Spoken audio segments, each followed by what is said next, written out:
Oke, selamat datang lagi teman-teman pada video saya. Ya, perkenalkan saya Yohan. Barangkali teman-teman yang sudah ada tahu saya dari TikTok.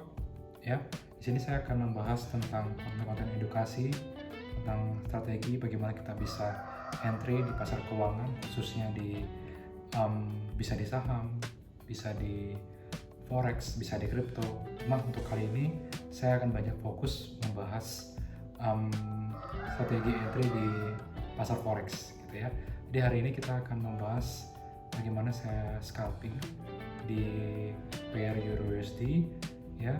Sedikit saya bisa share tentang cara-cara yang saya lakukan saat entry. Sebelumnya saya mohon maaf kalau seandainya ada penyampaian saya yang kurang sempurna ya, karena ini kali pertama saya untuk melakukan rekaman gitu ya, dengan merekam step by step, karena itu cukup menguras fokus gitu ya. Dimana kan saya biasanya entry ya, fokus entry, ini saya harus merekam, harus begini gitu ya. Dan mohon maaf juga, saya belum bisa janji akan membuat video yang seperti ini karena ini membutuhkan fokus yang besar gitu. Sementara ini kan kita trade ya, ini yang kita ibaratnya cari uang pakai uang gitu ya, karena banyak yang harus saya pertimbangkan. Oke, silakan cek videonya. Ya, halo teman-teman. Sekarang kita lagi mantau Euro USD ya.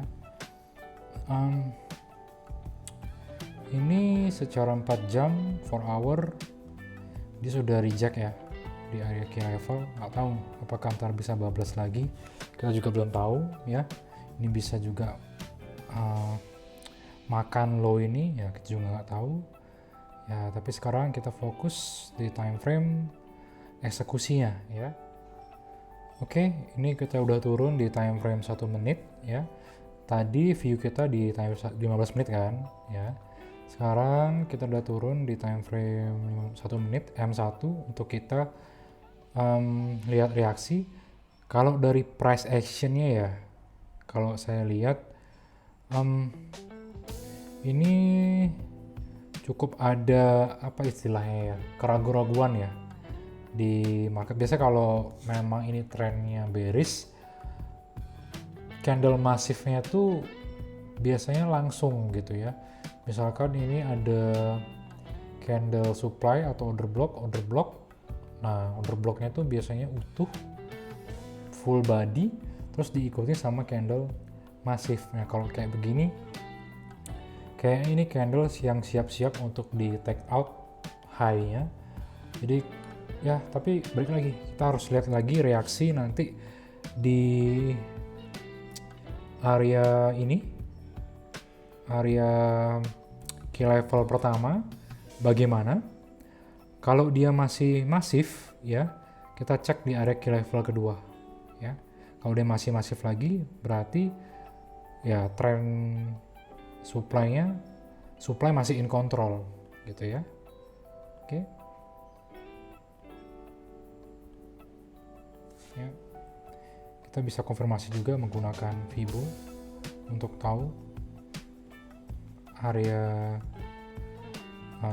demand kita, karena kita mau long ya. Ini ada key level yang bisa kita gunakan. Nah, ini khusus buat teman-teman yang matanya belum jeli kalau mau memetakan order block ya, karena rasanya memang nggak semua orang diberkahi kesempatan untuk langsung jeli gitu ya melihat order block. Kadang yang masih jeli aja masih bisa salah menentukan mana area demand yang valid. Nah, ini kita udah melihat area sudah tap di sini ya. Ya, jadi ada demand di sini, di area sini ya. Demand di area sini ya.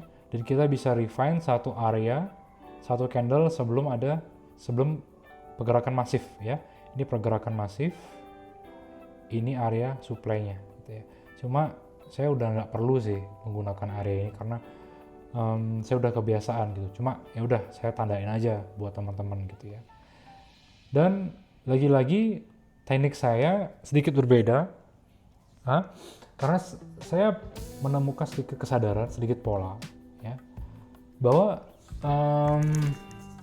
untuk mendapatkan reversal yang sedikit presisi, kadang melihat area supply atau order block di sini saja sudah cukup, tapi kecenderungan market, ya kalau teman-teman mau entry di sini boleh, ya, stop loss 3 pips gitu ya, atau 5 pips atau 4 pips gitu ya, silakan nanti pasang target di area demand yang saya sampaikan gitu ya, yang tadi saya udah bahas gitu ya.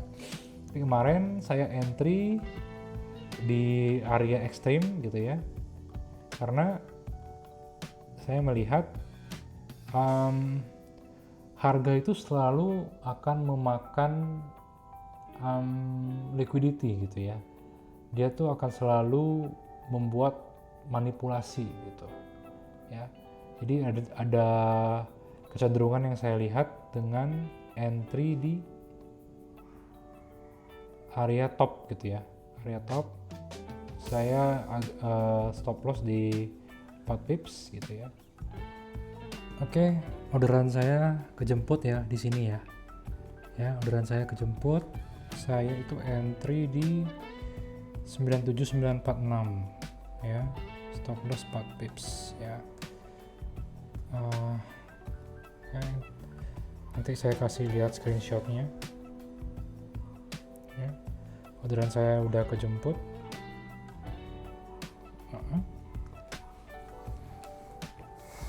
Ya, kita lihat target pertama saya di struktur M15 di sini ya. Oke, kita cek apakah dia akan bablas terus ya. Kita lihat terus update-nya. Sementara ini sih dia terus bablas ya, moncer ya, moncer terus, mau cari M15 ya. Kita tes dulu nanti di sini dia respect atau enggak. Tapi ya, itu dia tadi pembahasan saya tentang pair EURUSD, strategi yang saya gunakan ya. Sebelumnya sekali lagi saya mohon maaf, mungkin bagi sebagian orang akan terlihat tidak sempurna atau tidak proper menjelaskannya atau apapun ya. Mohon maaf, karena ini sekali lagi ini kali pertama saya membuat konten dan video sekaligus trading ya, jadi butuh fokus yang besar. Oke.